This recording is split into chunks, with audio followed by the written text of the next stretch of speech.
We live in interesting times. Today's stories. Macron leads call to stop live streaming of violent content. Xi says no clash of civilizations amid U.S. trade war. Amnesty International presents its new report on Venezuela. Ethiopian humanitarian workers trained in drone usage. UN welcomes handover of Hodeidah port to the Coast Guard. Iran's Khomeini says there is not going to be any war with the United States. Alabama Senate passes toughest abortion ban bill in the U.S. Colombian high courts denounce pressure from United States.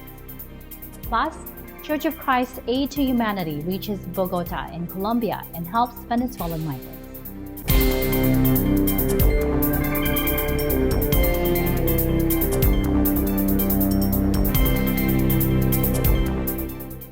Hello everyone, I'm Anna Clee, bringing you stories from around the globe.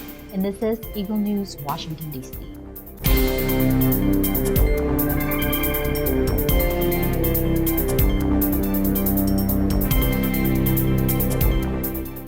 French President Emmanuel Macron, joined by New Zealand Prime Minister Jacinda Ardern, among other world leaders and social media giants, presides over an international summit in Paris to launch the Christchurch Call, a global effort to stop the live streaming of terrorist or extremely violent content on social media. It comes 2 months to the day Facebook Live streamed footage of an attack on 2 mosques in Christchurch, New Zealand, by a white supremacist gunman. Facebook said Wednesday that it would tighten access to its live streaming feature as New Zealand's Premier Jacinda Ardern and French leader Emmanuel Macron prepared to launch a Christchurch Call initiative to tackle the spread of violence and extremism online. Facebook chief Mark Zuckerberg has been under intense pressure since March when a white supremacist gunman used Facebook Live to stream his rampage at 2 mosques in the New Zealand city of Christchurch, killing 51 people. The California-based network said it would ban Facebook Live users who shared extremist content and seek to reinforce its own internal controls to stop the spread of offensive videos. Facebook Vice President of Integrity Guy Rosen said in a statement, quote, "Following the horrific recent terrorist attacks in New Zealand, we've been reviewing what more we can do to limit our services from being used to cause harm or spread hate." Ardern said in a statement, quote, "There is a lot more work to do, but I am pleased Facebook has taken additional steps today." Xi and Macron issued their Christchurch Call to fight the spread of hateful and terror-related content, along with leaders from Britain, Canada, Norway, Jordan, and Senegal were also in Paris. The largely symbolic initiative is intended to keep up the pressure on social media companies who face growing calls from politicians across the world to prevent their platforms from becoming stages for broadcasting extremist violence. Many countries have already tightened legislation to introduce penalties for companies that fail to take down offensive content once it is flagged by either users or the authorities. But analysts say the tighter controls pledged Wednesday will go only so far in preventing people from circumventing rules and policies already in place against disseminating violence and hate speech. Mark Rees, editor-in-chief of the technology site Next Impact, said, "You can't prevent content from being uploaded. It would require the resources for tracking everything put online by all internet users." He asked, "Can you imagine trying to get TV or radio to prevent libelous, abusive, or violent speech that someone might say?" The political meeting in Paris will run in parallel to an initiative launched by Macron called Tech for Good, intended to bring together 80 tech executives to discuss how to harness technologies for the common good.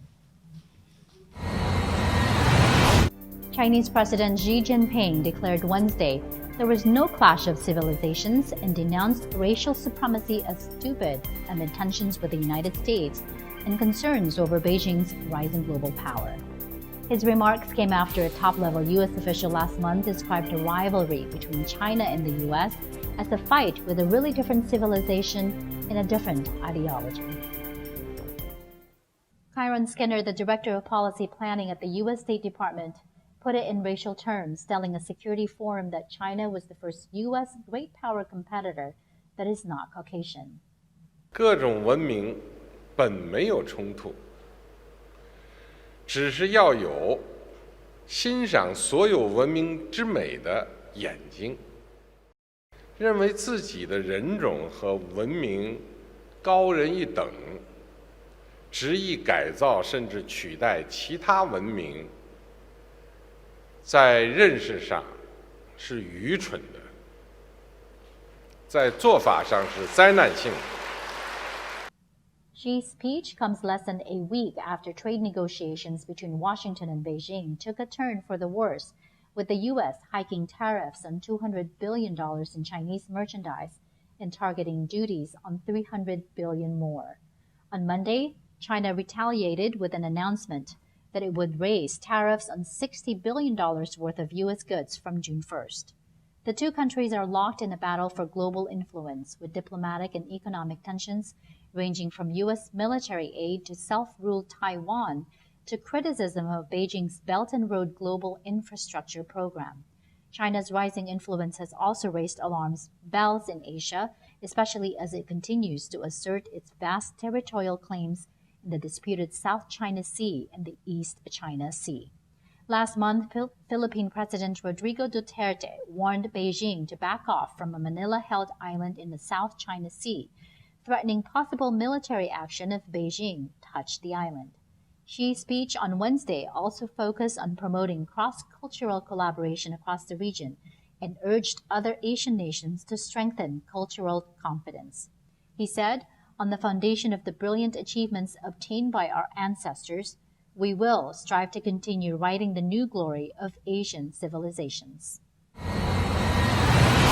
Amnesty International reports that Venezuelan President Nicolas Maduro has used the state institutions to systemically silence the opposition using excessive use of force, and concludes that the crimes against humanity happening in Venezuela need a vigorous response.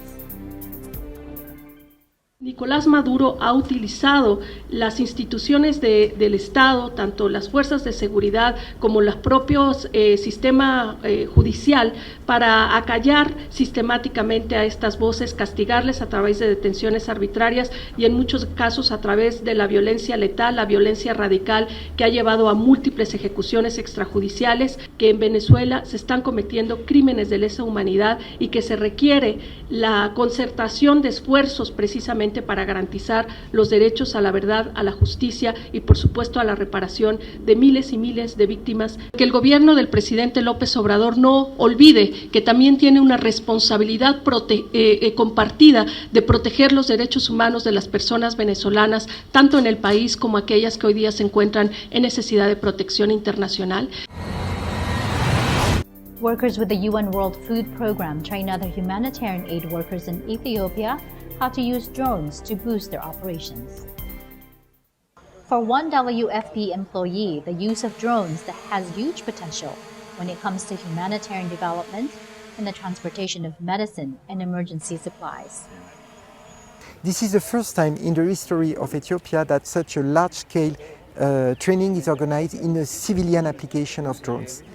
In Ethiopia and in many countries, drones are used for security mainly, but the potential for civilian operation, humanitarian development, transportation of medicine, of blood, quick assessment, mapping is huge. And the technology is growing very fast. It's a capacity building for the use of drones for food security, climate change solution, but also emergency preparedness in this country. Because of there are some areas that you cannot go on foot or that you cannot go by car. It is better to send a drone to those areas that cannot be reached by cars or by helicopters. We might send such drones to get data. Coming up, UN welcomes handover of Hodeida port to the Coast Guard. Iran's Khamenei says there is not going to be any war with the U.S. Alabama Senate passes toughest abortion ban bill in U.S. Colombian high courts denounce pressure from United States. Plus, Church of Christ Aid to Humanity reaches Bogota in Colombia and helps Venezuelan migrants. Eagle News, Washington, D.C. will be right back. Stay with us.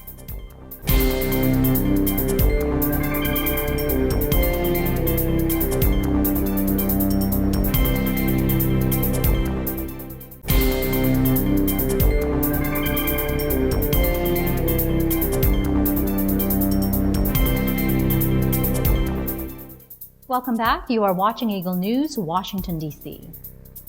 General Michael Lalsgaard, head of the United Nations mission in support of the Hodeidah Agreement, or UNMHA, spoke during a press conference to welcome the handover of the port of Hodeidah in the Yemeni port city around 230 kilometers west of the capital, Sana'a.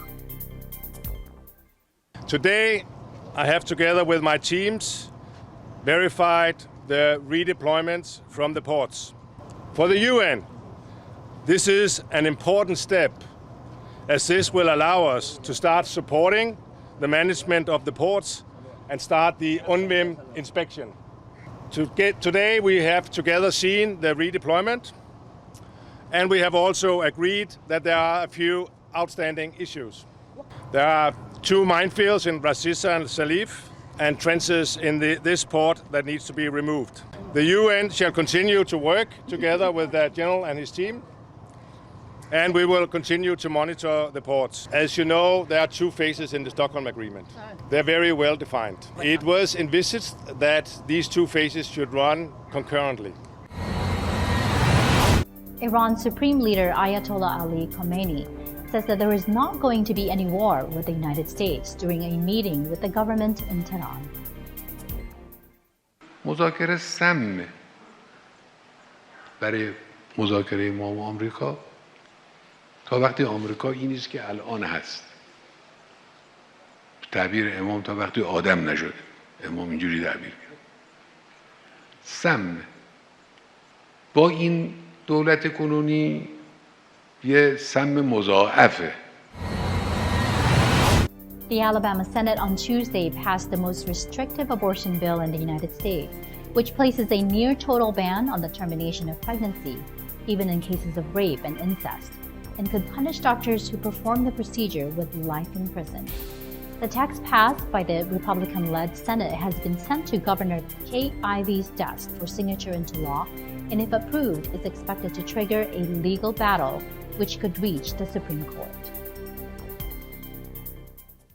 Under the bill, performing an abortion is a crime that could land doctors who perform it in prison for 10 to 99 years.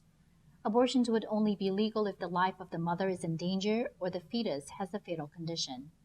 The largest human rights defense organization in the United States, the ACLU, promised to file a lawsuit to block its implementation, saying the vote showed how little they or the conservative lawmakers regard bodily autonomy. It added this bill punishes victims of rape and incest by further taking away control over their own bodies and forcing them to give birth. The National Organization for Women called the bill unconstitutional and said its passage would send women in the state back to the dark days of policymakers having control over their bodies, health, and lives. Alabama Lieutenant Governor Will Ainsworth, who also presides over the state Senate, greeted the bill's passage as a strong step toward defending the rights of the unborn. He said, quote, "With liberal states approving radical late-term and post-birth abortions, Roe must be challenged, and I am proud that Alabama is leading the way." The bill's backers have expressly said they want to bring the case to the Supreme Court. Now that the top U.S. court has a conservative majority in the wake of President Donald Trump's election, some Republicans want to overturn the landmark 1973 Roe v. Wade ruling that recognized women's right to abortion. After senators eliminated an amendment seeking exceptions to the abortion ban, State Senate Democratic leader Bobby Singleton said, quote, "You just raped the state of Alabama yourself." With his voice sometimes breaking with emotion, he said, quote, "You're saying to my daughter you don't matter in the state of Alabama. It's okay for men to rape you and you're going to have the baby if you get pregnant." Several conservative states are weighing harsh anti-abortion laws, intending some of them to be challenged and reach the Supreme Court. States with liberal majorities, however, are seeking safeguards to the right to abortion in their own constitutions. According to a report by the Guttmacher Institute, which defends women's rights, this year alone, 28 of the 50 U.S. states have introduced more than 300 new rules to limit abortion. Planned Parenthood Southeast advocates said in a statement that it was a dark day for women in Alabama and across this country. Alabama politicians will forever live in infamy for this vote. Colombian high courts denounced pressure from the United States after the U.S. government withdrew the visas of 3 Colombian magistrates handling cases concerning extraditions in the peace agreement with the FARC.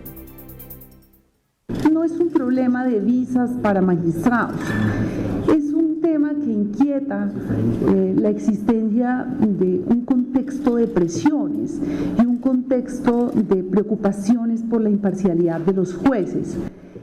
Queremos darle al país la confianza de que tomaremos decisiones sin presión, de que la institucionalidad se preserva con independencia, con autonomía. Meanwhile, in Bogota, Colombia, Venezuelan migrants and other residents received help from the Church of Christ through the Felix Y. Manalo Foundation's Aid to Humanity project. This was in cooperation with the Office of Migration Affairs of the Mayor of Bogota, the Fundación Nueva Gobernanza, and the CIAM, or the Centro Integral de Ayuda al Migrante, a center where they assist migrants from different countries like Venezuela, Mexico, Guatemala, Panama, Bolivia, and Peru by offering transitory help to people and families in vulnerable or social emergency situations who arrive in Bogota. Eagle News correspondent Nadine Duenas has the details. Faced by the troubling global issue of hunger and poverty, people here in Bogota, Colombia live one day at a time, many not knowing what awaits them the next day. In an effort to help ease their burden, an outreach mission was brought here by the Church of Christ and the Felix Y. Manalo Foundation, giving those here in this part of Colombia a reason to smile and many hope for a brighter future. Bueno, no sé, imagino que muchos en el mundo pues ya saben la realidad que vivimos en nuestro país, pues, y motivado a eso pues uno sale acá, que entre comillas lo más cerca a nuestro país, en busca de mejores oportunidades.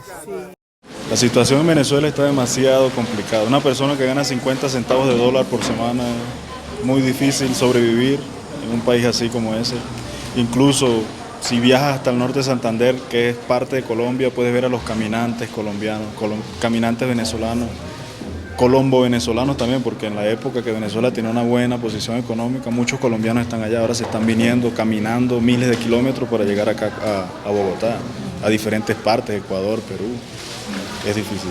Entonces, los regulares son las personas que entraron con su pasaporte sellado, con pasaporte además, y se les entregó un permiso especial de permanencia que se llama PEP, y esas personas regulares pueden acceder a todo lo que un colombiano normal puede acceder: salud, educación, pues educación digamos que pueden acceder los irregulares también, pero todo lo que tiene que ver con salud, que es lo más importante, les pueden dar trabajo. Entonces los regulares están muy bien. El tema es con los irregulares llegan sin pasaporte, vienen caminando, no tienen ningún documento de identidad, y desafortunadamente por leyes colombianas ningún dinero público puede ir destinado a ayuda a una persona que no tenga identificación, que no se pueden identificar de ninguna manera. Y ellos son los que realmente más lo necesitan, porque no pueden acceder a salud y no pueden tener un trabajo formal. Entonces, pues son los que más ayuda necesitan, y acá lo que se orienta es a o consiguen su permiso especial de permanencia, o les ayudamos a conseguir colegios, ayudarles en toda la parte psicosocial, a orientarlos legalmente qué pueden y qué no pueden hacer. At the Centro Integral de Atención al Migrante here in Bogota, Colombia, we are here on behalf of the Iglesia ni Cristo, or Church of Christ. And today we had our Aid to Humanity, in which we are here to help alleviate poverty and to do our part to work hand in hand with the government here in Bogota, Colombia. We know that poverty is a problem, and a majority of them came from Venezuela. And we understand their situation now, they're hurting, and today we were able to extend our help through our care packages. Not only that, we also taught the words of our Almighty God written in the Holy Scriptures. The Aid to Humanity held 6 outreach missions in 4 venues in the span of 2 days: in Centro Integral de Atención al Migrante, norte de Bogotá; Salón de Eventos Club El Faisán, norte de Bogotá, Torres de Nueva Castilla 2, Int'l, sur de Bogotá, and in Reservado San Diego Bosa, in sur de Bogotá. Hundreds of recipients created lines that went out the door in all 4 venues. They received care packages that included personal hygiene products, groceries, and canned goods. No está de más reiterar nuestros más sentidos agradecimientos por estar acá, por toda la disposición de ayudar, por no más venir a compartir con nosotros, lo cual es bastante significativo ver lo que estamos haciendo, porque yo creo que también esto es el primer paso para una gran alianza de que podamos seguir ayudándonos mutuamente en todo esto y realmente estamos muy agradecidos. Pues me pareció muy bien porque incentivan a conocer un poco más sobre Dios. Aparte de lo que hicieron de la ayuda pues sobre la comida, por decirlo así, es algo también que es muy bueno, de repente a muchos nos beneficia eso porque nos ayuda un poco en la parte económica. Magnífico, magnífico, están obrando en el nombre del Señor y maravilloso que las personas se puedan beneficiar, que sigan haciendo esto. Sería maravilloso, como te digo, hacer una convocatoria más grande, que más familias se unan a la iglesia y que más familias resulten beneficiadas de su generosa labor aquí en Bogotá. This outreach mission continues in various Latin American cities. Reporting from Bogotá, Colombia, I'm Nadine Dueñas for Eagle News. I'm 1 with 25. Thanks, Nadine. That is today's Eagle News, Washington, D.C. Join us tomorrow for stories that matter to you. Visit our websites at Eaglenews.PH and Eaglenewslive.com. Like us on Facebook and follow us on Twitter at twitter.com/EagleNewsPH. Thank you for watching. I'm Anna Kui, and I am 1 with 25.